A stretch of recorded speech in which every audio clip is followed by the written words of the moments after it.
Hello everyone, welcome to my channel online GS by Diwakar.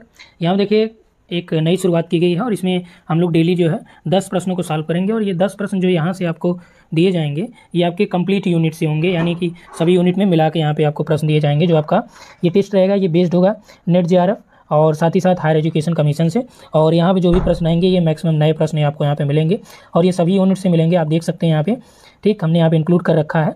और ये higher के लिए भी मोस्ट इंपॉर्टेंट है, जो असिस्टेंट प्रोफेसर है और जो नेट का एग्जाम आपका ऑनलाइन करना चाहते हैं, जो प्रैक्टिस बैचेज चल रहे हैं नेट के और यहाँ पे आपका असिस्टेंट प्रोफेसर का, तो इस नंबर पे आप व्हाट्सअप कर सकते हैं, वहाँ आपको डिटेल मिल जाएगा। ठीक, तो चलिए यहाँ से हम लोग स्टार्ट करते हैं और सभी में वहाँ पे अलग अलग यूनिट से भी कराए गए हैं। तो इसमें जो पहला प्रश्न दिया गया है, देखिए ये प्रैक्टिस सेट नंबर 1 है और इस तरह से आपको टोटल प्रैक्टिस सेट यहाँ पे मिलेंगे। और ये जो प्रैक्टिस सेट 1 है, इस प्रैक्टिस सेट 1 में हम लोग जो बात कर रहे हैं, तो यहाँ देखिए पहला प्रश्न जो दिया गया है, तो पहला प्रश्न दिया गया है कि निम्न में से कौन सा कथन सही है। एक नंबर दिया है कि हिंद महासागर के चुंबकीय विसंगतियों का अध्ययन वाइन और मैथ्यूज ने किया है। ठीक, उसके बाद दिया है दूसरा विकल्प की सागर नितल प्रसरण संकल्पना जो है हैरी हेस ने 1960 में दिया। तो यहाँ देखिए ये वाला भी राइट है कि हिंद महासागर की जो चुंबकीय विसंगतियाँ थी उसका अध्ययन जो है वाइन और मैथ्यूज ने किया था और उन्होंने ये अध्ययन करने के बाद जो हैरी हेस का सागर नितल प्रसरण संकल्पना थी इसका वो समर्थन करते हैं। ठीक, बाद में इसी संदर्भ में महाद्वीप और महासागरों के प्रारंभ की हम लोग बात करें तो ये इसके इतिहास और इसकी पुनर्रचना का जो प्रयास किया था वो वैलेंटाइन और मोर्स महोदय ने किया था, जिन्होंने पूरा चुंबकत्व और सागर नितर प्रसरणों के आधार पर महाद्वीप और महासागरों के इतिहास की बात उन्होंने की थी। उसके बाद देखिए महाद्वीपीय विस्थापन से संबंधित सिद्धांत दिया है कि सर्वप्रथम महाद्वीपीय विस्थापन से संबंधित सिद्धांत सर्वप्रथम 1908 में वेगनर ने दिया। तो वेगनर ने सबसे पहले नहीं बल्कि महाद्वीपों के प्रवाह या विस्थापन संबंधी सिद्धांत जो है टेलर ने दिया था और टेलर ने 1908 में दिया था, जबकि वेगनर का जो ये आपका यहाँ पे सिद्धांत दे रहा है तो वेगनर ने इसके बाद दिया था सिद्धांत, टेलर के बाद। वेगनर का आई थिंक 1912 के आसपास इन्होंने ये दिया था। ठीक, तो यहाँ पे जो सही विकल्प है 1 और 2 यहाँ पे राइट हो जाते हैं, 3 नंबर ये आपका रॉन्ग है, तो सही उत्तर आपका यहाँ पे हो जाता है ए। ठीक, चलिए दूसरा प्रश्न देखते हैं। दूसरा में यहाँ पे दे रखा है कि वान एलन रेडिएशन बेल्ट, जो वान एलन रेडिएशन बेल्ट है ये कहाँ पे पाई जाती है, क्षोभ मंडल में, समताप मंडल में, आयन मंडल में, मध्य मंडल में। ठीक, तो राइट आंसर इसमें क्या हो जाएगा कि वान एलन जो रेडिएशन बेल्ट है ये आपका कहाँ पे पाई जाती है, तो ये आयन मंडल में पाई जाती है। ठीक, उसी में जो अरोरा बोरियालिस और अरोरा ऑस्ट्रालिस वगैरह, ठीक, ये सारी घटनाएं कहाँ पे होती हैं, ये आपका आयन मंडल में ही होती हैं।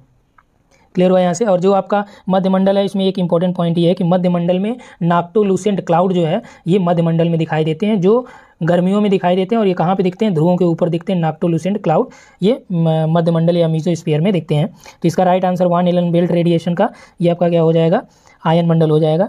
ठीक, चलिए नेक्स्ट क्वेश्चन यहाँ पे दिया है कि बीटीएच, रामापो, आल्ड्रिच और बेली ये गर्त जो है ये किस महासागर के गर्त हैं, तो बीटीएच और रामापो ये गर्त हैं, ये आपका जो क्यूराइल गर्त है, क्यूरोसियो है, वहाँ के आसपास ही पाए जाते हैं।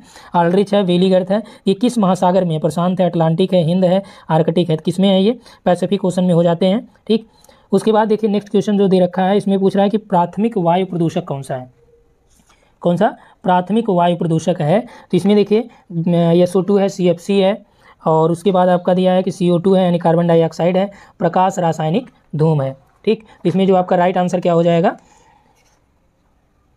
कि प्राथमिक वायु प्रदूषक, तो जो प्राथमिक वायु प्रदूषक होते हैं ये लंबी प्रक्रिया के बाद जो है दीर्घावधि में छोड़े जाने वाले प्रदूषण होते हैं। ठीक, जबकि जो आपका ये सेकेंडरी पॉल्यूटेंट्स होते हैं, तो सेकेंडरी पॉल्यूटेंट जो है इसमें 2 या 2 से अधिक जो प्रदूषक होते हैं उनकी आपस में प्रतिक्रिया के परिणाम स्वरूप जो है ये प्रदूषक उत्पन्न होते हैं, इसीलिए इसे सेकेंडरी पॉल्यूटेंट बोला जाता है। तो प्राइमरी पॉल्यूटेंट्स में कौन से हो जाएंगे, जो दीर्घकालीन अवधि के बाद उत्पन्न होते हैं, तो उसमें आपका जैसे कार्बन डाइऑक्साइड हो गया, कार्बन मोनोऑक्साइड हो गया, क्लोरोफ्लोरोकार्बन है, सल्फर डाइऑक्साइड है, ठीक, सीसा हो गया, या कण की जो पार्टिकल्स मैटर होते हैं वो भी आपके प्राइमरी पॉल्यूटेंट्स होते हैं। ठीक, सीसा भी है, मीथेन भी हो गया, नाइट्रोजन के ऑक्साइड हो गए, ये सारी चीज़ें किसमें हैं, प्राइमरी पॉल्यूटेंट्स में आती हैं। जबकि सेकेंडरी पॉल्यूटेंट्स में क्या आ जाता है, सेकेंडरी पॉल्यूटेंट्स में आपका 2 या 2 से अधिक प्रदूषकों से जो मिलता है, जैसे धूम्र कोहरा हो गया। ठीक, धूम्र कोहरा या प्रकाश रासायनिक धूम जो है ये सेकेंडरी पॉल्यूटेंट्स का एग्जाम्पल है। ठीक, फोटोकेमिकल स्मॉग जो है ये किसके एग्जाम्पल है, द्वितीय वायु प्रदूषक के एग्जाम्पल है ये। तो इसमें राइट आंसर क्या हो जाएगा, 1, 2 और 3 ये सही है, तो यहाँ पे ए विकल्प आपका राइट हो जाएगा। तो 4th नंबर में कौन सा हो जाएगा, ए हो जाएगा। यहाँ से देखिए आप लोग अपना स्कोर भी कमेंट कर सकते हैं कि 10 प्रश्नों में जो है आपने कितना सही किया है। तो अगला प्रश्न देखिए, जनसंख्या वृद्धि का सामाजिक सिद्धांत किससे संबंधित है। ठीक, जनसंख्या वृद्धि का जो प्राकृतिक सिद्धांत है और सामाजिक सिद्धांत 2 सिद्धांत है। तो इसमें आपका पूछ रहा है कि जो सामाजिक सिद्धांत है वो किससे रिलेटेड है या उससे संबंधित कौन व्यक्ति इसमें है। ठीक, तो यहाँ पे जो विकल्प दे रखा है स्पेंसर है, हेनरी जॉर्ज है, कार्ल मार्क्स है, सैडलर है। तो इसमें देखिए जो प्राकृतिक सिद्धांत है, प्राकृतिक सिद्धांत के अंतर्गत कौन आते हैं, तो प्राकृतिक सिद्धांत के अंतर्गत जो है जैसे माल्थस का जनसंख्या सिद्धांत है, थॉमस डबडले, सैडलर, हर्बर्ट स्पेंसर, इन सबकी जो विचारधारा है वो प्राकृतिक सिद्धांत से ही मेल खाती है। तो स्पेंसर हो गए, सैडलर हो गए, माल्थस हो गए, ये नेचुरल थ्योरी है। सामाजिक सिद्धांत किसका है, हेनरी जॉर्ज हो गए, अर्सेन ड्यूमॉन्ट हो गए, कार्ल मार्क्स हो गए, ये सभी जो है सामाजिक नियमों के आधार पर जनसंख्या सिद्धांतों का प्रतिपादन किए थे। तो इसमें हेनरी जॉर्ज और कार्ल मार्क्स दो विकल्प हैं, तो यानी 2 और 3, यानी विकल्प नंबर सेकंड आपका यहाँ पे राइट हो जाएगा। ठीक, चलिए नेक्स्ट क्वेश्चन देखते हैं। यहाँ पे 6 नंबर देखिए, दिया है कि बाजारी शक्तियों के कारण असमानता घटने के बजाय बढ़ जाती है। बाजारी शक्तियों के कारण जो असमानता है ये घटने के बजाय क्या होता है, इसमें बढ़ोतरी हो जाता है, क्योंकि पश्चगामी प्रभाव प्रसरण प्रकारों की जो तुलना है, प्रकारों की तुलना में अधिक शक्तिशाली, यानी कि बाजारी शक्तियों के कारण असमानता घटने के बजाय बढ़ती है। क्यों, क्योंकि पश्चगामी प्रभाव प्रसरण प्रकारों की तुलना में अधिक शक्तिशाली होते हैं। यह जो सिद्धांत है किस पे आधारित है, तो इसमें देखिए टपकन सिद्धांत है। टपकन सिद्धांत किसने दिया है, हार्समैन ने दिया था। तो ये आपका टपकन सिद्धांत नहीं, टपकन सिद्धांत में ये माना जाता है व्यापार एवं धनी लोगों के ऊपर से यदि जो कर्ज है वो घटा दिया जाए तो कुछ समय के लिए व्यापार में जो निवेश है वो बहुत तेजी से बढ़ जाएगा और समाज को जो है दीर्घावधि के लिए लाभ प्राप्त होगा। संचयी परिणामी सिद्धांत ये इसी राइट है। तो संचयी परिणामी सिद्धांत गुन्नार मेडाल ने दिया है। ठीक, केंद्रीय परिसर मॉडल ये फ्रीडमैन का है, कोर पेरीफेरी मॉडल, तो इसमें संचयी परिणामी सिद्धांत राइट हो जाएगा। अगला प्रश्न देखिए यहाँ पे, सांस्कृतिक पारिस्थितिकी शब्द किसने दिया है, कांडोन, मैकाइवर, जूलियन स्टीवर्ट, इनमें से कोई नहीं। तो कल्चरल इकोलॉजी जो वर्ड दिया है ये जूलियन स्टीवर्ट ने दिया है। अगला प्रश्न है कि बीवर की संयोजन विधि को जापान के लिए किसने संशोधित किया, जो फसल संयोजन विधि है बीवर की, तो जापान में औद्योगिक क्षेत्रों के लिए, उसमें औद्योगिक संरचना उपयोग के लिए किसने संशोधित किया, देखिए थॉमस ने भी किया, स्कॉट ने, जॉनसन, ये सभी इनमें संशोधन किए, लेकिन जापान के संदर्भ में किकुकाजी डोई ने किया था। इसमें राइट आंसर डी हो जाएगा। अगला देखिए, ग्रामों और नगरों में जीवन, ये लिखा है यानी कि किताब है। ठीक, ग्रामों और नगरों में जीवन ये किताब है, जिसको किसने लिखा है ये यहाँ से पूछा जा रहा है। तो विकल्प में आपका है इब्न बतूता, इब्न खालदून और इदरसी हैं, इनमें से कोई नहीं। तो देखिए इसमें राइट आंसर जो हो जाएगा ग्रामों और नगरों में जीवन, ये लिखा है इब्न खालदून ने। इब्न खालदून की जो मुकद्दिमा किताब है, रचना है, वो 6 खंडों में है। 6 खंडों में से एक आपका खंड जो है ग्रामों और नगरों में जीवन भी है। ठीक, उसमें से एक आपका सभ्यता, भूगोल और मानव विज्ञान है। तो 6 खंड उनके हैं, तो यहाँ पे राइट आंसर आपका बी हो जाएगा। अगला प्रश्न देखिए 10 नंबर दिया है, ये आपका रिमोट सेंसिंग से रिलेटेड है। किससे है ये आपका रिमोट सेंसिंग से है। तो यहाँ पे देखिए जो प्रश्न दे रखा है कि किसी संसूचक द्वारा एक निश्चित अंतराल पे, किसके द्वारा, किसी संसूचक के द्वारा, यानी जो संवेदक है उनके द्वारा, सेंसर के द्वारा एक निश्चित अंतराल पर धरातली या स्पेक्ट्रल आंकड़ों को प्राप्त करना क्या कहा जाएगा, स्पेक्ट्रल, रेडियोमेट्रिक, स्थानिक या टेम्पोरल। तो उसे क्या बोलते हैं, उसे बोलते हैं टेम्पोरल विभेदन या टेम्पोरल रिजोल्यूशन बोलते हैं। रिजोल्यूशन 4 टाइप के हैं, ये बताया गया आप लोगों को। ठीक, जीआईएस का वीडियो जो है प्लेलिस्ट में अवेलेबल है, आप वहाँ से जाके जीआईएस और कार्टोग्राफी देख लीजिएगा, जो हायर के लिए काफ़ी इंपॉर्टेंट होगा और यूजीसी नेट के लिए तो है ही। ठीक, तो इसमें जो टेम्पोरल रिजोल्यूशन इसके अंतर्गत हो जाएगा। इसमें चूंकि होता यह है कि इसमें एक ही जो बिंब क्षेत्र है, ठीक, उसको उपग्रह के द्वारा अलग अलग समय में बार बार देखकर वहाँ से डेटा कलेक्ट किया जाता है, तो इसी को बोलते हैं टेम्पोरल रिजोल्यूशन। तो इस वीडियो में इतना ही। तो टोटल हम लोगों ने 10 प्रश्नों को यहाँ पे देख लिया। तो इन 10 प्रश्नों में आपके कितने सही आंसर हो रहे हैं वो आप यहाँ पे कमेंट में बता सकते हैं। इससे एक अनुमान लगाया जा सकता है कि किस तरह की तैयारी आपकी चल रही है। ठीक, यदि इन 10 प्रश्नों में आपके 8 सही हो जा रहे हैं तो आपकी तैयारी बहुत ही बेटर है। ठीक, यदि 5 से 6 है तो आपका ये जो है एवरेज है, क्योंकि यहाँ से 5 से 6 प्रश्न आराम से एवरेज में कर लेंगे, और इससे कम है तो यानी तैयारी बहुत कम है। तो फिलहाल यहाँ पे और आपको फोकस बनानी पड़ेगी, क्योंकि यहाँ पे जितने प्रश्न आपको कराए गए सब जो है अलग अलग यूनिट्स थे। ठीक, तो इस वीडियो में इतना ही। Thanks for watching. Hello everyone, welcome to my channel online GS by Diwakar. यहाँ देखिए हम लोग जो टेस्ट की बात किए थे कि आपको 10 MCQs जो है डेली मिलेगा, और ये सारे आपके सभी यूनिट जो आपका हायर का यूनिट है और यूजीसी नेट का यूनिट है, सभी यूनिट से ऑलमोस्ट एक प्रश्न यहाँ पे मिलेंगे। तो उसी के संदर्भ में यहाँ पे दूसरा सेट है ये। और यदि आप लोग हायर का जो टेस्ट चल रहा है उसे ज्वाइन करना चाहते हैं या यूजीसी नेट के टेस्ट सीरीज से ज्वाइन होना चाहते हैं, जहाँ पे आपको यूजीसी नेट का जैसे ही पेपर आता है 100 प्रश्नों का सेट अवेलेबल कराया जाएगा। प्लस जो है यदि आप हायर के लिए ज्वाइन करते हैं तो हायर में जैसे एग्जाम में आपके 70 क्वेश्चन आते हैं सभी यूनिट से, वहाँ पे सभी यूनिट में आपको कराया जाएगा। प्लस जो है हर एक यूनिट का जैसे जियोमॉर्फोलॉजी का अलग से वहाँ पे आपको प्रैक्टिस अवेलेबल कराया जाएगा। तो यदि आप उसे ज्वाइन करना चाहते हैं तो इस नंबर पर आप जो है व्हाट्सअप कर सकते हैं और उस पर आपको डिटेल मिल जाएगा। ठीक, तो चलिए स्टार्ट करते हैं हम लोग। और इसमें आप लोग देखिए जो भी टेस्ट यहाँ पे कराए जा रहे हैं इसको आप अटेम्प्ट करिए और इससे रिलेटेड जो इन्फॉर्मेशन है उसको कलेक्ट करने की कोशिश किया करिए, क्योंकि कई बार ये जो प्रश्न यहाँ पे कोशिश किया जाता है बनाने का कि एक टॉपिक से डेली जो है थोड़ा सा अलग टॉपिक यहाँ पे रखा ही जाता है हर एक यूनिट से। ठीक, तो यहाँ पे आप लोग स्कोर भी अपना कमेंट जरूर करिएगा कि 10 में आपने कितना जो है सही किया। पहला प्रश्न देखिए, प्रैक्टिस टेस्ट नंबर 2 है ये। दिया है कि तापीय प्रतिलोमन जो थर्मल इन्वर्जन होता है, तापीय व्युत्क्रमणता होती है, प्रतिलोमन होता है, उसके लिए आवश्यक दशाएं क्या हैं। यदि तापीय प्रतिलोमन आपको देखने को मिले या ये जानना है कि कहाँ पे हो रहा है कहाँ पे नहीं, तो उसके लिए कौन सी दशाएं उपयुक्त हैं। देखिए यहाँ पे दिया लंबी रातें हैं, आर्द्र वायु है, ढालू घाटियाँ, हिमाच्छादित धरातल है, गर्म वायु राशियों का आगमन है। तो जो तापीय प्रतिलोमन होता है इसका मतलब क्या होता है। जनरली हम लोग धरातल से जैसे जैसे ऊंचाई पे जाते हैं क्या होता है, टेम्परेचर अपना जो है घटता जाता है एक निश्चित पे। आपका जानते हैं आप लोग कि 6.5 जो है ये डिग्री सेंटीग्रेड घटता है। तो ये तो एक नॉर्मल है। जैसे रुद्धोष्ण ताप का क्या है वो 10 डिग्री होता है, ठीक। ये भी आप याद रखिए। सामान्य जो नॉर्मल लैप्स रेट है 6.5 है और एडियाबेटिक जो है वो 10 डिग्री है, ठीक। तो यहाँ पे जब लंबी रातों की हम लोग बात करें कि जो आवश्यक दशाएं हैं, प्रतिलोमन आप समझ गए कि जैसे हम लोग ऊपर जाते हैं वो क्या है नॉर्मली घटता है, यदि घटने के बजाय क्या हो बढ़ने लगे तो क्या हो जाएगा, व्युत्क्रमणता की स्थिति उत्पन्न हो जाएगी, ठीक। तो यहाँ पे जो दिया गया है कि किस स्थिति में होगी, तो लंबी रातें। तो लंबी रातों से कैसे होता है कि पृथ्वी दिन के समय क्या होता है कि जो आपका 60 टेरेस्ट्रियल वेव आएगी, लघु तरंगें आती हैं, ठीक। रात के समय क्या होता है, ये दीर्घ पार्थिव विकिरण के रूप में जो है इन जो ऊष्मा अवशोषित करती है दिन में, उसे रात में छोड़ती है। तो रात के समय जब ये ताप छोड़ देती है पृथ्वी, ठीक, तो क्या होता है पृथ्वी ठंडी होने लगती है। जब पृथ्वी अपनी ठंडी होने लगेगी तो क्या होगा कि उसके साथ जो मान लीजिए पृथ्वी ये है, इसके साथ धरातल के आसपास जो हवाएं चल रही हैं रात में वो भी ठंडी हो जाती हैं, ठीक। तो यहाँ पे बात किया जा रहा है लंबी रातों का। तो लंबी रातों में जो निचली वायु है यहाँ धरातल की, ये काफ़ी ठंडी हो जाएगी और इसके ऊपर की वायु जो है क्या रहेगी, अभी गर्म रहेगी। तो इसलिए क्या होगा कि ताप की व्युत्क्रमणता के लिए ये लंबी रातों का होना भी क्या है, आवश्यक है, ठीक। उसके बाद यहाँ पे देखिए आर्द्र वायु की हम लोग बात करें तो आर्द्र वायु क्या करती है कि ये ऊष्मा को ग्रहण करके, जो आर्द्र वायु होती है इसमें ऊष्मा ग्रहण करने की जो क्षमता होती है वो अधिक होती है, ठीक। जो जाहिर सी बात है कि जो शीत ऋतु में यदि आप देखें तो वहाँ पे ऊष्मा ग्रहण करने की क्षमता वो जो ठंडी हवाएं होती हैं उसमें ज़्यादा पाई जाती हैं। तो जिससे क्या होता है कि तापमान की जो ह्रास दर में कोई परिवर्तन देखने को नहीं मिलता है। लेकिन जो शुष्क वायु होती है उसमें क्या होता है कि उसमें भौमिकी विकिरण को शोषित वो नहीं कर पाती, क्योंकि उनमें ऊष्मा ग्रहण करने की क्षमता कम रहती है। इसलिए जो वायु जो है ठंडी होकर तापमान के व्युत्क्रमण की स्थिति यहाँ पे पैदा करती है। तो यहाँ पे शुष्क वायु करती है, जबकि आर्द्र वायु इस स्थिति को उत्पन्न नहीं करेगी। ढालू घाटियाँ ये आप जानते ही हैं। उसके बाद देखिए हिमाच्छादित धरातल। तो इससे भी हिमाच्छादित धरातल में क्या होता है कि मान लीजिए बर्फ जम गया तो वही चीज़ें हो गई कि सौर विकिरण का लगभग 90% से अधिक ये क्या करती हैं, परावर्तित कर देती हैं, जिसके कारण से वायुमंडल की ऊपरी परत क्या होती है, या वायुमंडल की जो ऊपरी वायु है वो भी गर्म हो जाती है, लेकिन निचली वायु हिम के संपर्क की वजह से क्या होता है, ठंडी रहती है। इस वजह से भी वहाँ पे ताप व्युत्क्रमणता की स्थिति उत्पन्न हो जाती है। अगला देखिए गर्म वायु राशि का आगमन। तो गर्म वायु राशि नहीं बल्कि ठंडी वायु राशि के आगमन से जो है ये तापीय व्युत्क्रमणता उत्पन्न होता है। तो ये आपका रंग हो गया, ये भी रंग है। तो राइट आंसर हो गया 1, 3 एंड 4, डी विकल्प यहाँ पे राइट हो गया, ठीक। अगला प्रश्न देखिए कि वार्षिक तापांतर को क्या प्रभावित करता है, किन कारकों पर जो है वार्षिक तापांतर निर्भर करता है। दिया है समुद्र तल से ऊंचाई, प्रचलित वायु और अक्षांश। ये तीनों कारक। जैसे अक्षांश की हम बात कर लें तो सबसे पहले आप ये समझिए कि वार्षिक तापांतर होता क्या है।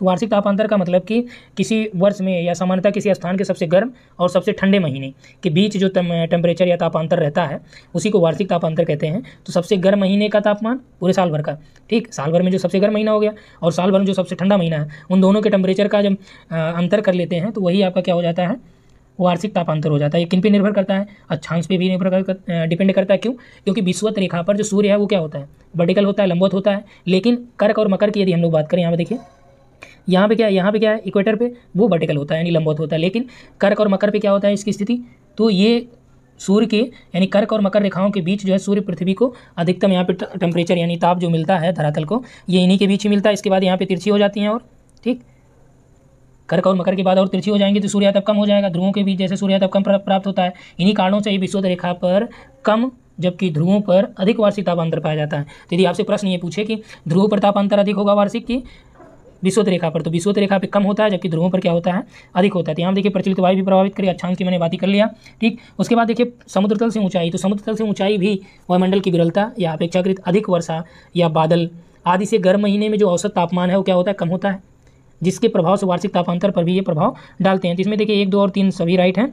अगला प्रश्न देखिए, ये अच्छा प्रश्न है, यहाँ पे आपका दिया गया है कि ढाल प्रक्रम संकल्पना में एक आपका 2 प्रकार की संकल्पनाएं हैं ढाल प्रक्रम की। एक आपका कौन सी है, एकल संकल्पना है, दूसरा बहुल है, ठीक। तो एकल और बहुल जो संकल्पना है इसमें किसने जो है एकल संकल्पना का विकास करने का कोशिश किया, एक विकास का श्रेय किसको जाता है। तो इसमें देखिए या व्याख्या करने का, तो ये फेनमैन है, बॉलिंग है, पिंक है, स्टॉलर है। तो बॉलिंग महोदय ने क्या किया था, बॉलिंग ने बहुल प्रक्रम संकल्पना के बारे में बताया। पिंक महोदय को आप जानते हैं, स्टॉलर को भी आप जानते हैं, ठीक। पिंक और स्टॉलर को आप जानते हैं। स्टॉलर ने भी ढाल सिद्धांत दिया था। और यहाँ पे देखिए जो राइट आंसर हो जाएगा फेनमैन। फेनमैन ने एकल प्रक्रम संकल्पना दिया और एकल प्रक्रम संकल्पना में आरी हिर्टन और गिलबर्ट लासन ये तीनों भी सम्मिलित हैं। ठीक, एक बार आपसे ये प्रश्न पूछा था कि कौन जो एकल संकल्पना से संबंधित नहीं है। फेनमैन भी हैं और आपका कौन है, गिलबर्ट हैं, और आपके कौन है, आरी हर्टन है। उसके बाद यहाँ पे आपका लासन भी है इसमें। ठीक, एकल संकल्पना में। तो यहाँ पे याद रखिएगा राइट आंसर इसमें हो गया ए। अगला देखिए गिलबर्ट मार्शल व एलिस द्वीप किसका हिस्सा है। तो इसमें देखिए माइक्रोनेशिया, पॉलिनेशिया है, मेलानेशिया, इनमें से कोई नहीं। तो इसमें देखिए जो आपका राइट आंसर हो जाएगा गिलबर्ट मार्शल और एलिस द्वीप, ये आपके किसके पार्ट है, माइक्रोनेशिया के द्वीप समूह में ही मार्शल, एलिस और ये सब इसमें शामिल किए जाते हैं। क्लियर हुआ यहाँ तक। चलिए नेक्स्ट क्वेश्चन हम लोग यहाँ पे देखते हैं। नेक्स्ट जी आया 5th नंबर का कि परजीवी पारितंत्र। परजीवी पारितंत्र में जीव संख्या का पिरामिड कैसा होता है। तो परजीवी पारितंत्र में जो जीव संख्या का पिरामिड होता है वह क्या होता है, वो उल्टा बनता है। ठीक, अब कैसे उल्टा बनता है परजीवी पारितंत्र, एक बार समझ लीजिए कि परजीवी पारितंत्र का मतलब यहाँ पे ये है कि जो वृक्ष वाले पारितंत्र होते हैं, ठीक, वृक्ष पारिस्थितिक पारितंत्र में जो ये पिरामिड होता है वो भी आपका उल्टा होता है, क्योंकि इसमें जैसे जैसे उपभोक्ताओं की संख्या बढ़ती जाएगी तो उपभोक्ताओं की संख्या बढ़ने की वजह से, जैसे आप जानते हैं कि आम के वृक्षों पे परजीवी उगते हैं, एक प्रकार से जो पौधे होते हैं एग्जैक्ट, जो जैसे मान लीजिए आम के वृक्ष आप लोग देखते हैं उसमें छोटे छोटे जो है अन्य प्रकार के पौधे यहाँ पे उगाते हैं, एक प्रकार से उसको भी आप परजीवी यहाँ पे मान सकते हैं। लेकिन परजीवी का विशेष मतलब यही है जो इस पर मतलब कि जो पेड़ पौधों पे ही डिपेंडेंट हो। जैसे परजीवी की हम लोग बात करें, मान लीजिए ये आपका वृक्ष हो गया। ठीक, वृक्ष में इसी से आप जो है जीवी या परजीवी पारितंत्र को निकाल सकते हैं। मान लीजिए वृक्ष है, वृक्ष पे कौन डिपेंडेंट है, यहाँ पे आपका कुछ कीट पतंगे भी हैं जो ये ढेर सारी मात्रा होगी, लेकिन देखिए चिड़ियों के घोंसले वगैरह यहाँ पे बन जाएंगे। तो इस तरह से आप देखेंगे ये पिरामिड कैसा बन गया। ठीक, तो इसी तरह से ये आपका जो है बनता है, तो ये उल्टा पिरामिड हो गया। ये पिरामिड क्या होता है, सीधा होता है। तो यहाँ से कौन सा आंसर हो जाएगा, उल्टा पिरामिड हो जाएगा। अगला प्रश्न देखिए कि जनसंख्या का प्रतिनिधित्व पर्याप्त रूप से हो, इस उद्देश्य की पूर्ति के लिए सर्वाधिक उपयुक्त प्रतिदर्श कौन सा होगा, साधारण यादृच्छिक, गुच्छ या स्तरीकृत या सभी। तो इसमें देखिए जनसंख्या का जो प्रतिनिधित्व यदि पर्याप्त रूप से हो, इस उद्देश्य की पूर्ति के लिए हमें यदि सैंपलिंग करनी हो तो सबसे जो उपयुक्त सैंपलिंग होगी वो होगी स्ट्रेटिफाइड, स्तरीकृत, यादृच्छिक या रैंडम सैंपलिंग। ठीक, ये सैंपलिंग जो तीनों दिया गया है ये संभावित प्रतिदर्श के अंतर्गत आएंगे, प्रोबेबिलिटी के अंतर्गत आएंगे। यानी प्रोबेबल जो सैंपलिंग होता है, एक नॉन प्रोबेबल, एक प्रोबेबल, संभावित और असंभावित, तो संभावित के अंतर ये तीनों शामिल की जाती हैं। इसमें राइट आंसर आपका हो जाएगा स्तरीकृत। चलिए नेक्स्ट देखते हैं, सोसर सिद्धांत किसने दिया, जिसमें उन्होंने क्या किया था कि नगर को 3 संकेंद्रीय वलयों में डिवाइड किया था। कितने वलयों में, 3 संकेंद्रीय वलयों में उन्होंने डिवाइड किया था। वो कौन महोदय हैं, बर्गेस हैं, विलियम बंगी हैं, हायट हैं, उलमैन हैं। ठीक, उस यहाँ पे देखिए 3 संकेंद्रीय वलय का मतलब बर्गेस, विलियम बंगी, हायट, उलमैन। तो इसमें राइट आंसर आपका क्या हो जाएगा, इसमें देखिए राइट आंसर आपका हो जाएगा विलियम बंगी। तो विलियम बंगी ने इस सिद्धांत का प्रतिपादन किया था, शोषण सिद्धांत का। शोषण सिद्धांत ये एक प्रकार का आपका अर्बन सोशल एरिया एनालिसिस से रिलेटेड है, जिसमें सामाजिक क्षेत्र विश्लेषण से संबंधित जो सिद्धांत था उसको पहले मर्डी ने दिया था। उन्होंने अलग अलग अवस्थाओं की बात की थी। बाद में जो उसी से संबंधित एक और जो सिद्धांत है शोषण का सिद्धांत, जिसे बुंगी ने दिया, इसमें उन्होंने ये बात की कि 3 नगरों को 3 संकेंद्रीय वलयों में विभक्त किया, जिसमें उन्होंने एक को बोला मृत्यु का नगर, दूसरे को उन्होंने बोला आवश्यकता का नगर, और तीसरे को बंगी ने क्या बोला, बहुलता का नगर। ठीक, तो इसमें राइट आंसर आपका हो जाएगा बी। अगला देखिए वेबर महोदय के बारे में है। वेबर का जो औस्थितिकी सिद्धांत है, पूछ रहा है कौन सा कथन इसमें सत्य है। निश्चयवादी सिद्धांत था ये, तो राइट है ये। वेबर का जो सिद्धांत उद्योग और स्थिति का निश्चयवादी था ये। यह सिद्धांत theory of location of the industry में प्रतिपादित किया। तो वेबर महोदय ने इस सिद्धांत को किस किताब में लिखा था, theory of location of the industry. एक प्रश्न यहाँ से आप लोग ये बताइएगा कि ये किस ईयर में इन्होंने पब्लिश किया था। ठीक, चलिए अगला देखिए पॉइंट कि यदि पदार्थ सूचकांक यानी मैटर इंडेक्स जो इन्होंने बताया था, मैटर इंडेक्स यदि 1 से कम है तो उद्योग कच्चे माल के स्थान पर लगाए जाएंगे। तो ये भी आपका सही है। यदि 1 से कम है तो कहाँ पे लगाएंगे, कच्चे माल के स्थान पर, जो यानी जहाँ से कच्चा माल प्राप्त किया जा रहा है वहीं पे उद्योगों को इस्टेब्लिश कर दिया जाएगा। ठीक, तो ये किसने बोला था, ये वेबर महोदय ने बोला। यदि मैटर इंडेक्स जो है कितना हो, मैटर इंडेक्स जो है यदि 1 से कम हो, यदि 1 से अधिक हो तो क्या होगा, तो उद्योग जो है बाजार की ओर आकर्षित होगा। तो यहाँ पे राइट आंसर हो जाएगा 1, 2 और 3 तीनों, यानी कि सी विकल्प यहाँ पे आपका सही उत्तर हो जाएगा।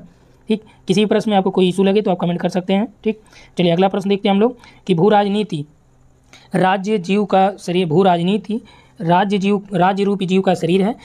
सीमाएं जिसमें अंतस्तंभ के रूप में है, उत्पादन क्षेत्र जिसकी भुजाएं हैं, और भी आगे है। तो इस संबंधित जो कथन, ये एक स्टेटमेंट आपका है कि ये कथन किसने कहा, रेडजेल ने, जेलन ने, हाउसहोफर ने, हार्टसोन ने। तो जियो पॉलिटिक्स के संदर्भ में ये कथन किसने कहा कि राज्य जो है एक प्रकार के जीव रूप का शरीर है, जिसमें जो सीमाएं हैं उसका क्या है, वो अंतस्थ अंग है, जबकि उत्पादन जो क्षेत्र उसकी क्या है, आर्म्स हैं, भुजाएं हैं। ठीक, ये किसने कहा है? रैटजेल, जेलन, हाउसहोपर, हर्टसोन। तो राइट आंसर क्या हो जाएगा?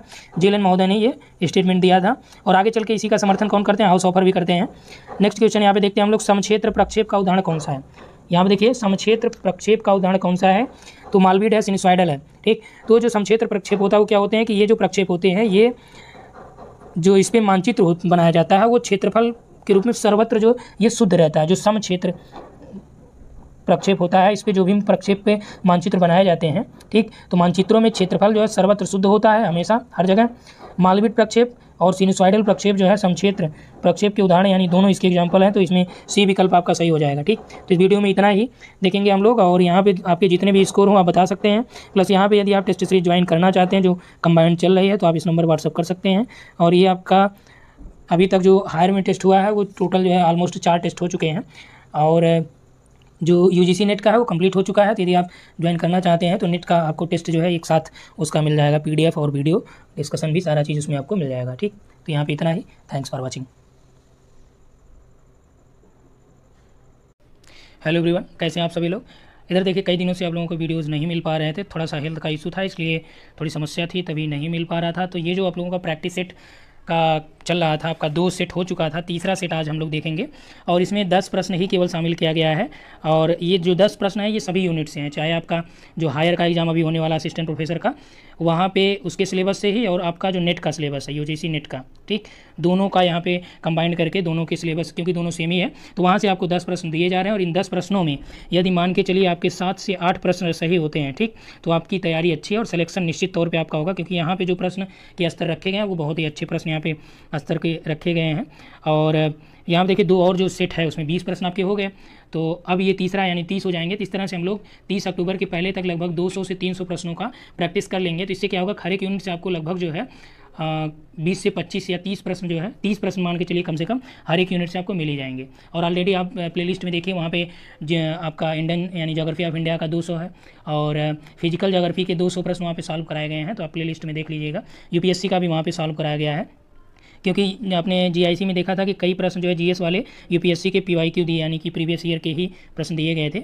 तो यहाँ पे देखिए हम लोग जो कंप्लीट प्रैक्टिस सेट भी कर रहे हैं, तो उसको भी यदि आप ज्वाइन करना चाहते हैं तो आप इस नंबर पर व्हाट्सअप कर सकते हैं।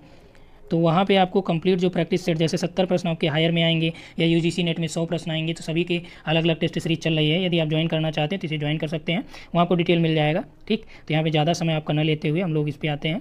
हाँ, एक और बात कर लेते हैं आप लोगों से कि रिजल्ट का, पीजीटी रिजल्ट का, क्योंकि बहुत ज़्यादा प्रॉब्लम इसी को लेके है ही, और होनी भी चाहिए, क्योंकि इधर यदि जल्दी ये दे देते हैं तो काफ़ी फ़ायदा हो जाएगा। और बचे जो विषय हैं, जैसे भूगोल का 30 को ही लग गया है एग्ज़ाम, 30 अक्टूबर को ही, मान लीजिए 25 तक ये इंटरव्यू कराते हैं या 26 तक कराते हैं, तो आगे जिनका हायर का एग्ज़ाम है उनके लिए समस्या होगी।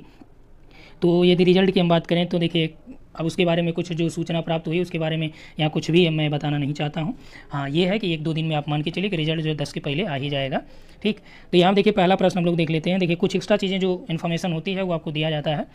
तो यहाँ पे जो पहला प्रश्न दिया गया है कि मानव प्रजाति नस्ल को प्रकट करती है, ना कि सभ्यता को, ये किसने कहा था? ठीक, प्रश्न है कि मानव प्रजाति नस्ल को प्रकट करती है, ना कि सभ्यता को प्रकट करती है, ये कथन किसने कहा था?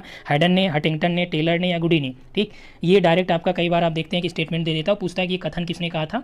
और जीआईसी और पीजीटी के तो ये काफ़ी फेवरेट क्वेश्चन रहे हैं। आप हायर में भी देखेंगे, राजस्थान में हो गया या यूपी में भी कई बार इस तरह के प्रश्न आए हुए हैं। तो इसका यह कथन किसने कहा था? तो ये टेलर महोदय ने ये कथन कहा था कि मानव जो प्रजातियाँ हैं ये नस्ल को प्रकट करती हैं, ना कि सभ्यता को। ठीक, चलिए नेक्स्ट हम लोग यहाँ पे देखते हैं दूसरा प्रश्न जो दिया गया है। दूसरे में दिया गया, किसने बीवर की सस्य संयोजन विधि के आधार पर तस्मानिया में पशु एवं सस्य संयोजन निर्धारित किया? ठीक, तो यहाँ पे देखिए जो विकल्प दे रखा है आपका, पावेल हैं, स्कॉट हैं, डोई हैं, कोपाक हैं या कपाक हैं। ठीक, तो यहाँ पे देखिए जो बीवर ने सस्य संयोजन विधि दिया था या फसल संयोजन विधि दिया था, उसमें डोई ने उसकी विधि में थोड़ा सा उनकी विधि में संशोधन किया। और संशोधन करने के बाद डोई ने क्या किया कि जापान के संदर्भ में, जापान के जो औद्योगिक प्रदेश थे, उनकी औद्योगिक संरचना थी, उसके संदर्भ में इन्होंने इसका उपयोग किया। और स्कॉट महोदय ने क्या किया कि स्कॉट महोदय ने इनकी विधि में संशोधन करके तस्मानिया में पशु और सस्य संयोजन विधि को या सस्य संयोजन को निर्धारित किया। ठीक, जबकि थॉमस महोदय क्या करते हैं कि थॉमस ने जो है बीवर की सस्य संयोजन विधि में संशोधन किया, और उसमें उन्होंने प्रसरण की गणना में सभी फसलों को आधार बनाया। जबकि बीवर ने क्या किया था कि बीवर ने वास्तविक फसलों के आधार पर ही प्रसरण ज्ञात किया था।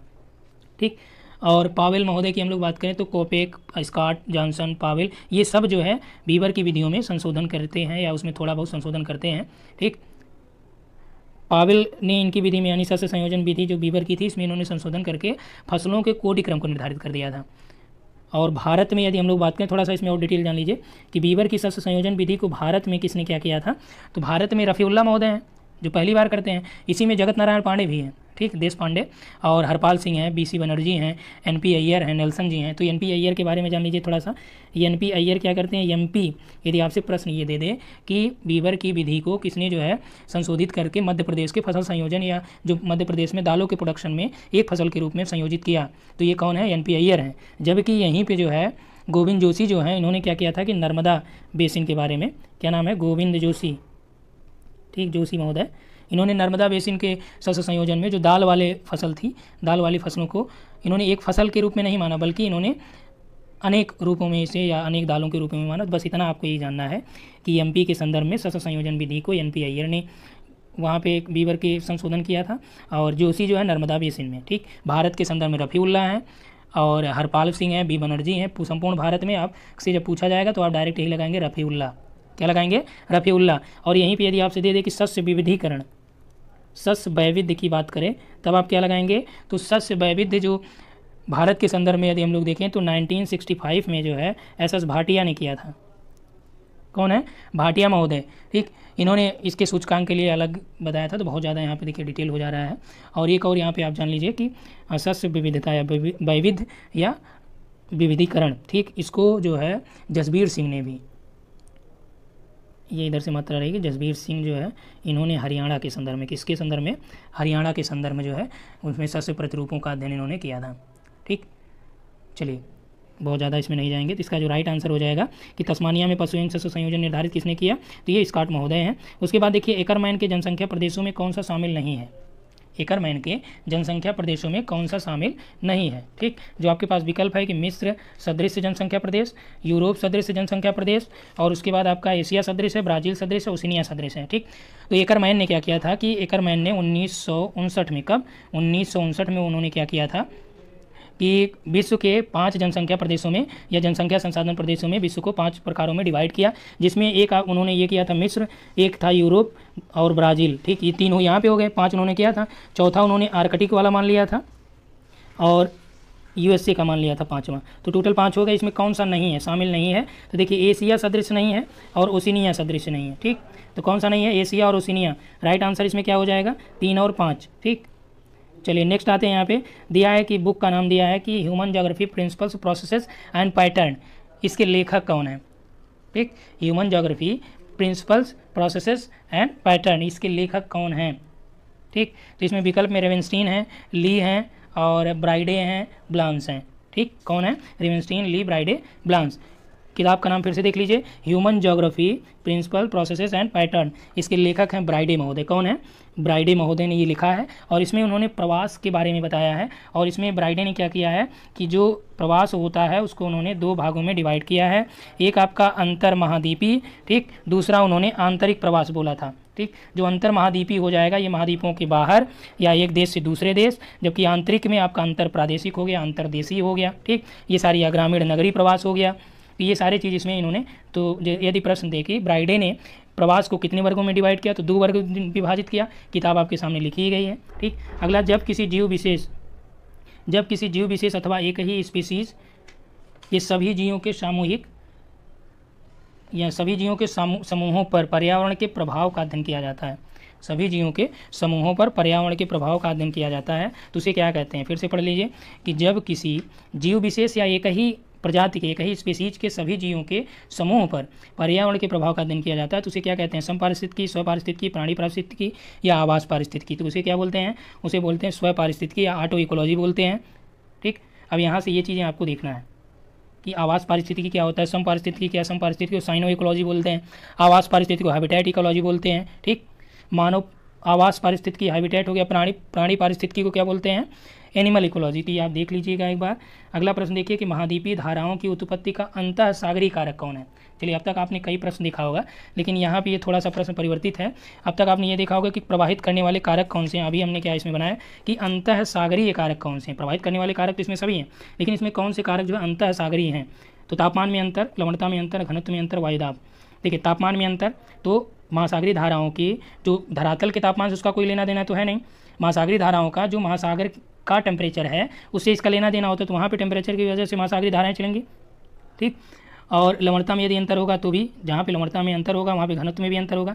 यानी देखिए तीनों एक दूसरे से कैसे कोरिलेट है कि टेम्परेचर बढ़ जाए मान लीजिए तो क्या होगा, वाष्पीकरण बढ़ जाएगा, वाष्पीकरण बढ़ेगा तो क्या होगा, लवणता बढ़ जाएगी, जब लवणता बढ़ेगी क्या होगा, घनत्व भी बढ़ जाएगा।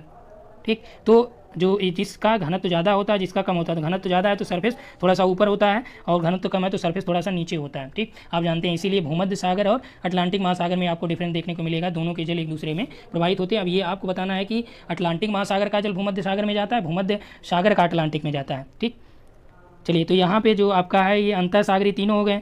वायुदाब क्या, वायुदाब आपका वायुमंडल से संबंधित है। ठीक, वायुदाब हो गया, पवन हो गया, घर्षण बल हो गया, या सूर्यातप हो गया, वाष्पीकरण हो गया, वर्षा हो गई, ये सभी क्या है, एटमॉस्फेरिक रीजन है। ठीक, या फैक्टर है। जबकि पृथ्वी से संबंधित यदि पूछ दिया जाए कौन सा कारक जो है पृथ्वी से संबंधित है जो महासागरीय धाराओं को प्रभावित करता है, तो पृथ्वी का गुरुत्वाकर्षण हो गया, कोरियोलिस फोर्स हो गया। ठीक, यहीं पे यदि पूछा जाए कि तटों में या अन्य कौन से कारक हैं, तो अन्य में सागर तट की जो प्रकृति है, अभी देखिए आपका आई थिंक पीजीटी या जीआईसी में पूछा था। मौसम परिवर्तन हो गया, नीतल का उच्चावच भी क्या करता है, धाराओं को प्रभावित करता है। ठीक, तो यानी कि यहाँ पे आपका 1, 2 और 4 हो जाएगा, ए विकल्प राइट हो जाएगा। अगला, स्तूपों के वर्गीकरण से कौन संबंधित हैं, अगला दिया है मिल्टन है। ठीक, मिल्टन है, बैगनॉल्ड है, हैक हैं और मैकी हैं। तो यहाँ पर देखिए ये सभी आपके राइट आंसर हैं, क्योंकि सबने अलग अलग वर्गीकरण किया है स्तूपों का। बैगनार्ड महोदय ने 2 टाइप बताए, बरखान बताया इन्होंने यानी अर्धचंद्राकार, और सीप यानी कि अनुदैर्ध्य। यदि आपसे मान लीजिए पूछ दे कि सीप को किसने वर्गीकृत किया, तो बैगनार्ड महोदय ने किया था। हैक ने कितना बताया था, तो जेटी हैक ने 3 बताए। मोल्टन ने कितने प्रकार बताए थे स्तूपों के, उन्होंने भी 3 बताए थे। मैकी ने कितने बताए थे, तो मैकी का जो है इन्होंने 8 प्रकार लगभग बताए थे। ठीक, स्तूपों के सबसे ज़्यादा मैकी ने बताए थे। तो इसमें देखिए डी विकल्प राइट हो जाएगा। नेक्स्ट है, भूगोल के अध्ययन को प्राकृतिक सीमाओं के आधार पर करने पर किसने बल दिया, तो भूगोल के अध्ययन को किसने बोला ये कि भूगोल का जो अध्ययन है ये प्राकृतिक सीमाओं के आधार पर किया जाना चाहिए। इसीडोर है, बुआचे हैं, बुसिंग है, रिटर है। तो राइट आंसर यहाँ पे बुआचे महोदय ने ये बोला था। ठीक, अगला प्रश्न यहाँ पे देखिए कि दिया है, देखिए ये प्रैक्टिकल वाले से आ गया आपका अर्गोग्राफ। अर्गोग्राफ के बारे में कौन सा कथन सत्य है, यह वर्ष के प्रत्येक माह में किए गए काम को एक वृत्तीय मिश्र आरेख द्वारा दिखाता है। ठीक, अर्गोग्राफ क्या, यदि हम लोग शाब्दिक अर्थ देखें तो अर्गोग्राफ का मतलब ही होता है काम। ठीक, तो यह वर्ष के प्रत्येक महीने में किए गए काम को एक वृत्तीय मिश्र आरेख द्वारा दिखाता है, तो ये आपका सही है। इसका प्रयोग सर्वप्रथम 1938 में ओगिलवी ने किया था, तो ये भी सही है। अगला देखिए, अर्गोग्राफ शब्द जो है ए गैडे ने दिया था, तो अर्गोग्राफ शब्द जो दिया था ए गैडे ने सबसे पहली बार दिया था, और जो प्रयोग किया 1938 में अर्गोग्राफ का, ये सर्वप्रथम जो है ओगिलवी ने किया था। तो ये भी देखिए इसमें 1, 2 और 3 तीनों सही है, तो इसलिए सी विकल्प आपका यहाँ पे सही हो जाता है। अगला प्रश्न देखिए, भारत का जो IMD है, मौसम विज्ञान विभाग है, उसने प्रथम श्रेणी के चक्रवातों की गति के बारे में बात किया है, और ये गति उन्होंने क्या बताई है। ठीक, गति जो है चक्रवातों की उन्होंने क्या बताई है, इसी का यहाँ पे, तो इसमें देखिए विकल्प 90 125 किलोमीटर प्रति घंटा, 280 125 164 है, और उसके बाद आपका जो दिया है इसमें 165 से 224 है। ठीक, तो IMD ने 5 प्रकार बताए थे भारत में जो चक्रवातों की श्रेणियां हैं, जिसमें प्रथम श्रेणी में उन्होंने 90 से 125 बताया था कि हवाओं की जो गति है इसमें क्या होता है कि घर या पेड़ों को कुछ ध्यान देने योग्य से इसमें नुकसान कम होता है। लेकिन यहीं श्रेणी 2 में जो उन्होंने बताया कि 125 से 164 किलोमीटर प्रति घंटा रहेगी स्पीड हवाओं की। तीसरी श्रेणी में उन्होंने 165 से 224 बताया कि इस पर तीसरी श्रेणी का ये चक्रवात हो गया। चौथी श्रेणी में उन्होंने 225 से 279 किलोमीटर प्रति घंटा बताया, और 5वीं श्रेणी में 280। तो 5 प्रकार बताए थे IMD ने चक्रवातों का।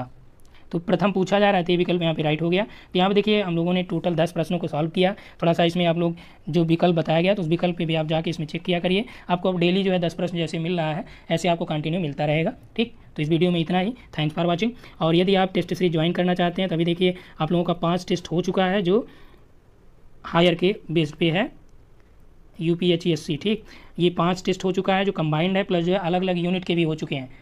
तो ज्योग्राफिकल थॉट तक ये प्रश्न हो चुके हैं। इसमें एक्स्ट्रा चीज़ें आपको प्रोवाइड कराई जाती हैं, जैसे आपका फर्स्ट पेपर के कुछ नोट्स आपको मिल जाएंगे। अब देखिए नेक्स्ट डे से जो है टेलीग्राम पे आपका प्रैक्टिस भी रहेगा, जिसमें ज्योग्राफी के प्रैक्टिस रहेंगे वो एक्स्ट्रा आपको कराए जाएंगे। और आपका देखिए हिस्ट्री हो गया, ज्योग्राफी है, हिस्ट्री पॉलिटी हो गया, इकोनॉमिक्स हो गया, इन सभी का भी प्रैक्टिस वहाँ पर मिल जाएगा टेलीग्राम पर। ये सब एक्स्ट्रा होंगे। ठीक, तो यहाँ पे इतना ही। Thanks for watching.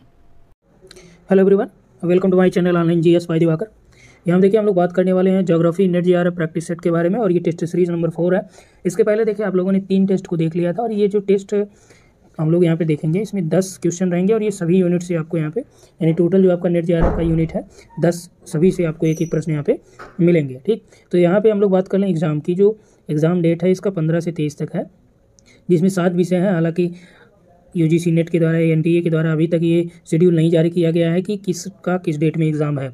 अब देखिए पॉसिबल ये है कि हो सकता है कि ये डायरेक्ट एग्ज़ाम के शेड्यूल के बजाय एडमिट कार्ड जारी कर दें।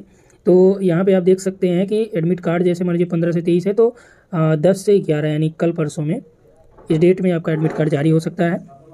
और जब एडमिट कार्ड जारी होता है तो उसमें यदि आपका सेंटर मान लीजिए अलग जगह देता है, तो एक विकल्प आपका ये रहता है कि जो एनटीए का ईमेल है या कॉन्टैक्ट नंबर है, तो उस पर आप जो आपका सेंटर दिया है, मान लीजिए दे दिया है आपके घर से 500 किलोमीटर दूर दिया है, तो आप यहाँ पे मेल करिए कि हमारा सेंटर जो है यहाँ से इतना दूर दे दिया है और सेंटर का कोड जो है वो आप बताइए वहाँ पे। तो आपका सेंटर चेंज होने के लिए भी वहाँ पे आपका वो गूगल का एक फॉर्म वो भेज देते हैं और आप वहाँ से अपना सेंटर भी चेंज करवा सकते हैं। ठीक, फिलहाल ये न्यूज़ आप लोगों के लिए। प्लस यहाँ पे इसके अलावा जो प्रैक्टिस सेट वगैरह वो आप कहाँ से पाएंगे इसको भी यहाँ पे देख लीजिए। ठीक, यहाँ पे हमने प्लेलिस्ट में एक लिस्ट भी जारी कर दिया है, उसमें आपको दिखा दे रहे हैं यहाँ से। तो यहाँ पे देखिए जो ये आपका चैनल हो गया। ठीक, आप यूट्यूब पे जाके इसको यहाँ पे टाइप करेंगे। उसके बाद देखिए जो प्लेलिस्ट है, प्लेलिस्ट में शॉर्ट बाई आपको क्या करना है, न्यू एडिट वीडियोस जो भी हैं लेटेस्ट एडिट। ठीक, तो आपको ये मिल जाएगा प्रैक्टिस सेट ज्योग्राफी का। उसके बाद आप देखिए यहाँ पे क्या है कि ज्योग्राफी कंप्लीट कोर्स का है, इसमें 10 सेट का जो पीडीएफ है वो भी पीडीएफ के साथ जो वीडियोस भी हैं जो टेस्ट सीरीज के हैं, उसके लेने के लिए आपको इस नंबर पर व्हाट्सअप करना पड़ेगा 8318011238। ठीक, इस पर आप व्हाट्सअप करेंगे तो वहाँ पे आपको नेट की टेस्ट सीरीज अवेलेबल करा दी जाए। चूँकि समय कम है तो इसके लिए सबसे बेनिफिट आपका यही रहेगा, यहाँ पे सारी टेस्ट आपको यूनिट वाइज भी हैं और कंप्लीट यूनिट के भी हैं, यानी कंबाइंड भी हैं और अलग अलग यूनिट के भी हैं। अब इसमें देखिए आपको जो टेस्ट हमने बोला है कि ये देखिए फर्स्ट टेस्ट हो गया, सेकंड हो गया, थर्ड हो गया, प्लस जो 1000 एमसीक्यू प्रैक्टिस चली रहे हैं वो उसमें 3 हो गया है, यानी 200 प्रश्नों का ऑलमोस्ट हुआ है। आगे अभी आपका हो जाएगा, यानी कि एग्जाम से पहले ही सारा चीज़ करा दिया जाएगा। तो यहाँ पे देखिए जो प्रैक्टिस सेट है इसमें आपको ये देखना है कि जो इसमें 10 प्रश्न दिए गए उसमें मैक्सिमम आप कितना स्कोर कर पाते हैं। यदि आपका स्कोर जो है 5 से 6 प्रश्न होता है तो यानी कि आपका जो तैयारी है वो बहुत ही एवरेज है। लेकिन यदि यही आपका बढ़ के जो है 7 से 8 प्रश्न होता है 10 में, तो मान के चलिए कि आपकी तैयारी जो है बहुत अच्छी है और आराम से आप निर्जारा हो सकते हैं। ठीक, चलिए यहाँ से हम लोग देखते हैं पहला जो प्रश्न दे रखा है कि इसमें दिया है कि अग्रदेश और पृष्ठदेश सिद्धांत का जो संबंध है ये किससे है, ब्रह्मोस पर्वत से है, अवशिष्ट पर्वत से है, या ज्वालामुखी पर्वत से है, या बलित पर्वत से है। ठीक, अग्रदेश और पृष्ठदेश इन दोनों का जो संबंध है ये आपका किससे है, बलित पर्वत से। कैसे बलित पर्वत से, किसने इसका उपयोग किया था, तो भूसन्नतियों के संबंध में जो है बलित पर्वत की उत्पत्ति से संबंधित जो भूसन्नति का सिद्धांत दिया था ये कोबर ने दिया था, और कोबर महोदय ने ही अग्रदेश, पृष्ठदेश, क्राइटोजन इन सभी का उपयोग उन्होंने किया था। ठीक, दृढ़ भूखंडों के बारे में ही उन्होंने बात की थी और ये भूसन्नतियों के अग्रभाग और पृष्ठभाग को ही उन्होंने अग्रदेश और पृष्ठदेश बताया। अगला प्रश्न देखिए कि जलवायु विभाग जिसमें तापमान क्या होता है, सदैव उच्च रहता है, वार्षिक तापांतर क्या होता है, कम होता है, नित्य प्रति वर्षा यानी वर्षा क्या होती है, प्रतिदिन होती है, और आर्द्रता सदैव उच्च रहती है। तो ये किस प्रकार के जलवायु की विशेषता है, आसान प्रश्न है। विकल्प देखिए, मानसूनी प्रकार, भूमध्य सागरीय प्रकार, भूमध्य रेखीय और सुडान तुल्य। तो किस प्रकार के जलवायु में तापमान हमेशा ऊंचा होता है, तो देखिए यहाँ पे सही उत्तर क्या हो जाएगा, भूमध्य रेखीय जलवायु में तापमान हमेशा यहाँ पे सदैव ऊंचा होता है। वार्षिक जो तापांतर होता है ये क्या होता है, कम होता है, क्योंकि यहाँ पे अलग अलग महीनों में जो टेम्परेचर, तापांतर का मतलब कि निम्न तापांतर या और उच्च तापांतर, उच्च तापमान और निम्न तापमान का जो अंतर है वही आपका क्या तापांतर है। तो यहाँ पे देखिए लगभग जो तापमान यहाँ पे भूमध्य रेखीय क्षेत्रों में प्राप्त होता है लगभग बहुत ज़्यादा उसमें वेरिएशन नहीं होता है। ठीक, एक समान ही प्राप्त होता है, इसलिए आप कह सकते हैं कि निम्न तापमान यहाँ पे होता है वार्षिक तापांतर। प्रतिदिन वर्षा प्राप्त होती है, आप जानते ही हैं, और वर्षा की वजह से यहाँ पे क्या होता है, ह्यूमिडिटी बढ़ जाती है, और चूंकि टेम्परेचर भी ज़्यादा है, वर्षा भी ज़्यादा हो रही है, तो ह्यूमिडिटी जाहिर सी बात है यहाँ पे हमेशा उच्च रहती है। ठीक, तो इस आधार पर जो सही उत्तर आपका यहाँ पे हो जाएगा वह कौन सा हो जाएगा, सी विकल्प। क्लियर, चलिए आगे प्रश्न देखते हैं। वायुमंडल की जिस परत का मानव जीवन पर सबसे अधिक प्रभाव पड़ता है उस परत का क्या नाम है, आयन मंडल, समताप मंडल, ओजोन मंडल, अधोमंडल। ठीक, तो इसमें कौन सा प्रश्न सही उत्तर इसमें होगा, तो इसमें देखिए किस परत का मानव जीवन पर सबसे ज़्यादा प्रभाव होता है, ये तो आपका कौन सा है, अधोमंडल। अधोमंडल यानी इसे क्षोभ मंडल भी कहते हैं। ठीक, अधोमंडल को और क्या कहते हैं, इसे परिवर्तन मंडल भी कहते हैं, परिवर्तन मंडल भी कहा जाता है। तो याद रखिएगा, प्रश्न आपसे डायरेक्ट दे सकता है अधोमंडल या परिवर्तन मंडल करके। ठीक, क्योंकि क्षोभ मंडल सबको पता होता है, तो इसलिए अधोमंडल यहाँ पे सही उत्तर हो जाएगा। अगला देखिए, समुद्र तल में परिवर्तन से संबंधित बात यहाँ पे पूछ रहा है कि समुद्र तल में जो परिवर्तन होता है। ठीक, ये आपके सिलेबस में डायरेक्ट मेंशन है। आप ओशनोग्राफी का जो सिलेबस है उसको आप ओपन करिएगा तो वहाँ पे आपको डायरेक्ट ये मिल जाएगा, जो ईओस्टैटिक या सुस्थितिकी आपसे पूछा जाता है तो वो इसी से रिलेटेड है। यहाँ देखिए दिया है कि समुद्र तल में जो परिवर्तन है ये किससे संबंधित है। समस्थानिक परिवर्तन से, विवर्तनिक परिवर्तन से, महाद्वीपीय निर्माणकारी हलचल से या पर्वत निर्माणकारी हलचल। एक एक को डिटेल में देख लीजिए कि समस्थितिक परिवर्तन क्या होता है। ये तब आता है जब समुद्र में जो जल की मात्रा है या जल की मात्रा जैसे विश्व उष्णता, हिम चादरों के पिघलने से, इनकी वजह से यदि समुद्र के जल की मात्रा में परिवर्तन होता है तो उसे समस्थितिक परिवर्तन कहते हैं, क्योंकि ये समुद्र तल में उठाव जैसे हिम चादरों के पिघलने की वजह से हुआ, ठीक, ऐसा हिम के जमने की वजह से मान लीजिए समुद्री तल में गिरावट हो गया। इन सभी चीज़ों की बात किसमें आती है? समस्थितिक परिवर्तन में आती है। तो इसलिए ये आपका सही है, क्योंकि इसकी वजह से समुद्र के तल में निचाव और उठाव होता है। अगला देखिए विवर्तनिक परिवर्तन। विवर्तनिक परिवर्तन यानी कि भूमि के स्तर में परिवर्तन के कारण ये परिवर्तन आता है, ठीक। और विवर्तनिक परिवर्तन में ही ठीक कौन सा परिवर्तन शामिल है? महाद्वीपीय निर्माणकारी हलचल शामिल है। भू संतुलनीय परिवर्तन भी इसी में आता है। पर्वत निर्माणकारी हलचल भी विवर्तनिक हलचलों का ही के अंतर्गत ही शामिल किया जाता है। यानी कि यदि बड़े स्तर पर देखें तो समुद्र तल में परिवर्तन से संबंधित दो ही परिवर्तन है। एक आपका कौन सा है? एक है समस्थितिक परिवर्तन, दूसरा है आपका विवर्तनिक परिवर्तन, ठीक। तो विवर्तनिक परिवर्तन के ही ये भाग हैं, इसलिए समुद्र तल के परिवर्तन से भी ये संबंधित होंगे। तो प्रश्न हमारा केवल समुद्र तल से संबंधित परिवर्तन से संबंधित है, तो इसलिए यहाँ पे चारों विकल्प आपके सही हो जाते हैं, ठीक। यानी 1, 2, 3 और 4। क्लियर। तो यदि आप टेस्ट को ज्वाइन करना चाहते हैं तो यहाँ देखिए नंबर दिया गया है, इस पर आप व्हाट्सअप कर सकते हैं। अगला देखिए यहाँ पे जो प्रश्न दिया गया है क्वेश्चन नंबर 5, भूमि निर्धारण क्षमता। क्या दिया गया है?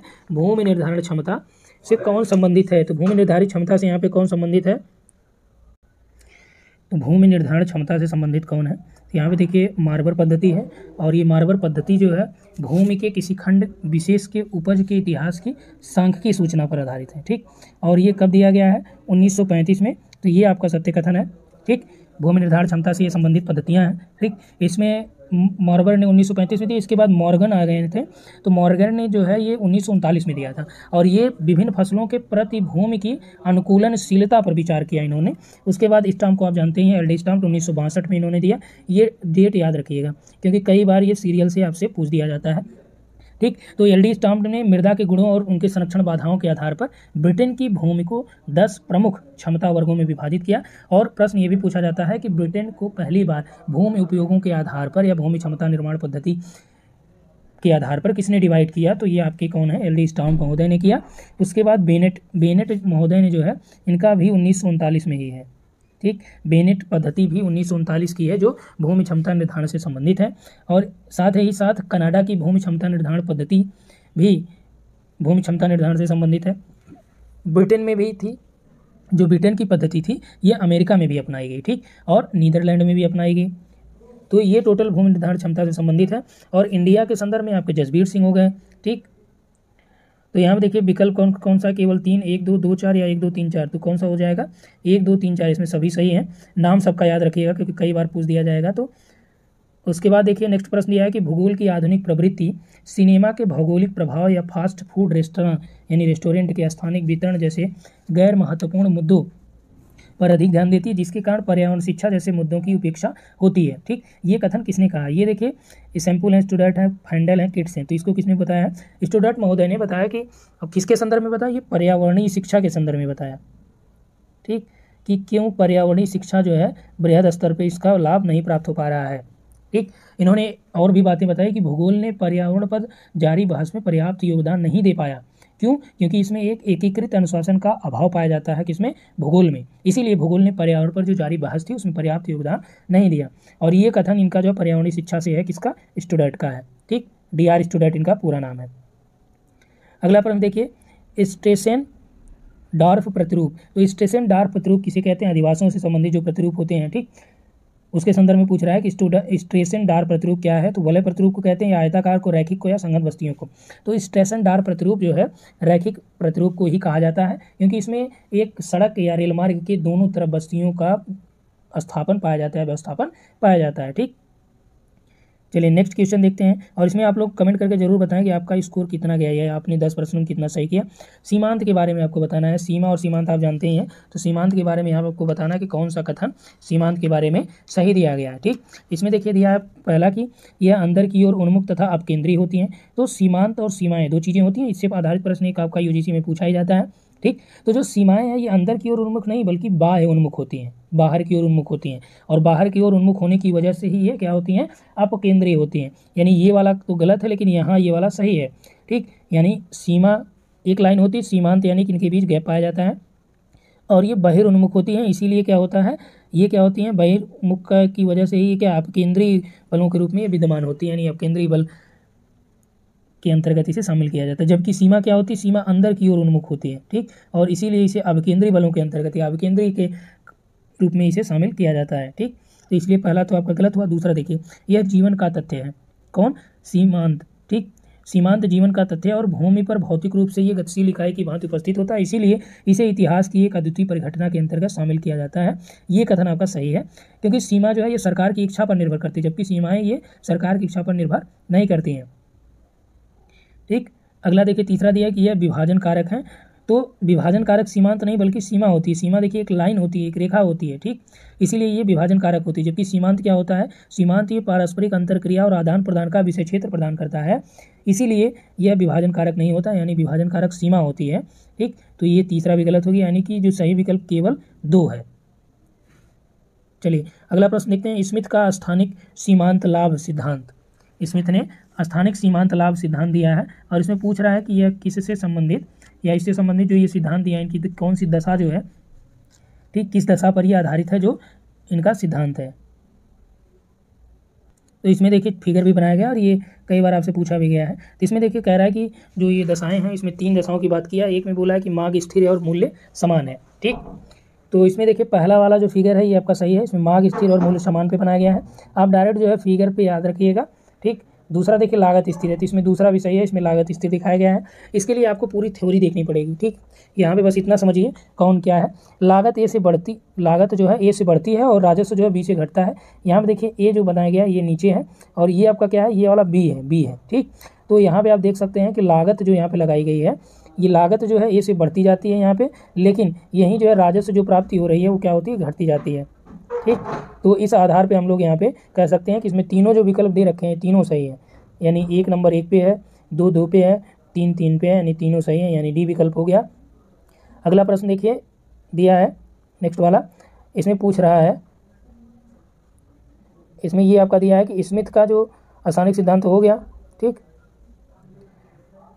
10 नंबर देखिए, अमेरिका कनाडा की जो अंतर्राष्ट्रीय सीमा है और बाल्टिक देश की जो सीमा है, इसका निर्धारण के लिए किस प्रक्षेप का उपयोग किया जाता है, ठीक। यानी कि अमेरिका और कनाडा की जो अंतर्राष्ट्रीय सीमा हो गई और बाल्टिक हो गई, बाल्टिक कंट्रीज हैं जो, ठीक, इनके सीमाओं का निर्धारण के लिए किस प्रकार के प्रक्षेपों का उपयोग किया जाएगा, ठीक। तो यहाँ पे देखिए दिया है 1 मानक अक्षांश वाला शंकु प्रक्षेप, बोन प्रक्षेप, 2 मानक अक्षांश वाला शंकु प्रक्षेप या फिर बेलनाकार प्रक्षेप। तो सही उत्तर यहाँ पे आपका हो जाएगा 1 मानक अक्षांश वाला शंकु प्रक्षेप इसमें उपयोग किया जाएगा। इसमें देखिए 1 मानक अक्षांश वाला जो शंकु प्रक्षेप है ये ट्रांस साइबेरियन रेलवे हो गया, ट्रांस कैनेडियन रेलवे हो गया, आल्प्स का जो पर्वतीय क्षेत्र हो गया, कनाडा हो गया और अमेरिका इनकी अंतर्राष्ट्रीय सीमा हो गई। इन सभी के निर्धारण के लिए आपका 1 मानक अक्षांश वाला शंकु प्रक्षेप, साधारण शंकु प्रक्षेप उपयोग किया जाता है। जबकि 2 मानक अक्षांश वाला जो शंकु प्रक्षेप, सी विकल्प देखिए, ये किसके लिए होता है, ये यूरोप हो गया, ऑस्ट्रेलिया, रूस, मंगोलिया, कनाडा, इन सभी के मानचित्र को बनाने के लिए इसका उपयोग किया जाता है, ठीक। मानचित्र को बनाने के लिए इसका उपयोग किया जाता है। जबकि बोन प्रक्षेप का उपयोग, तो बोन प्रक्षेप का जो उपयोग है ये चिली हो गया, स्विट्जरलैंड हो गया, फ्रांस, बेल्जियम, इन छोटे छोटे देशों की जो स्थलाकृतिक मानचित्र है उसके लिए इसका उपयोग होता है, ठीक। भारत का जो मानचित्र है ये भी बोन प्रक्षेप पर बनाया जाता है। नॉर्मली जो भारत का मानचित्र है किस पे बनता है, बोन प्रक्षेप पे बनता है, ठीक। अगला प्रश्न देखिए यहाँ पे बेलनाकार जो प्रक्षेप है, तो बेलनाकार प्रक्षेप के बारे में हम लोग बात करें तो ये आपका जो है एक प्रकार के खोखले बेलन की बाहरी सतह पे जो ग्रिड है उसको प्रक्षेपित करने के पश्चात जो है इसको बनाया जाता है। तो ये अक्षांश और देशांतर की जो रेखा जाल है उससे बेलनाकार प्रक्षेप कहा जाता है, ठीक। तो बेलनाकार प्रक्षेप में एक पॉइंट आप यहाँ पे याद रखिएगा कि गाल प्रक्षेप के अलावा सभी बेलनाकार प्रक्षेपों में समस्त अक्षांश रेखाओं की लंबाई भूमध्य रेखा के समान होती है, ठीक। तो भूमध्य जो बेलनाकार प्रक्षेप है इसका एक रूप जो है गाल प्रक्षेप है, इसी में केवल भूमध्य रेखा की लंबाई यानी समस्त अक्षांश रेखा की लंबाई भूमध्य रेखा के समान होती है, ठीक। यानी कि आपका जो बेलनाकार प्रक्षेप है इसका एक प्रकार जो है गाल प्रक्षेप आप कह सकते हैं। इसमें जो समस्त अक्षांश रेखाएं होंगी ये आपका भूमध्य रेखा से छोटी होंगी, लेकिन अन्य जो प्रक्षेप सभी हैं उन सब में क्या होंगी, बराबर होंगी। तो बेलनाकार प्रक्षेप का मतलब कि इस तरह से आपका बेलन हो गया, ठीक। इस पे ये पूरा काट दिया जाएगा, जाहिर सी बात है इनका जो अक्षांश है ये क्या होगा, समान ही होगा। तो इस तरह से यदि फैलाया जाएगा तो कैसे बनेगा, ये आपका इस तरह से दिखेगा, ठीक। तो यही यहाँ पे बात किया जा रहा है कि अक्षांश और देशांतर ये दोनों रेखाएं कैसी हुई, अक्षांश और देशांतर रेखाएं तो होंगी, तो इसी का ये जाल कहा जाता है। कौन? बेलनाकार प्रक्षेप। ठीक, तो केवल भूमध्य रेखा पर मापनी शुद्ध होने के कारण विषुवतीय प्रदेशों के मानचित्र बनाने के लिए ही बेलनाकार प्रक्षेप का विशेष रूप से उपयोगी ये होता है। यानी कि जो विषुवत रेखीय प्रदेश हैं, ठीक, यहाँ पे जो विषुवत रेखा पर स्थित प्रदेश हैं उनके मानचित्र को बनाने के लिए बेलनाकार प्रक्षेप का उपयोग किया जाता है। तो इस वीडियो में इतना ही हम लोग बात करेंगे। यदि वीडियो पसंद आया तो वीडियो को ज़्यादा से ज़्यादा मित्रों तक शेयर कीजिए, ठीक, और लाइक कमेंट करना मत भूलिएगा। Thanks for watching.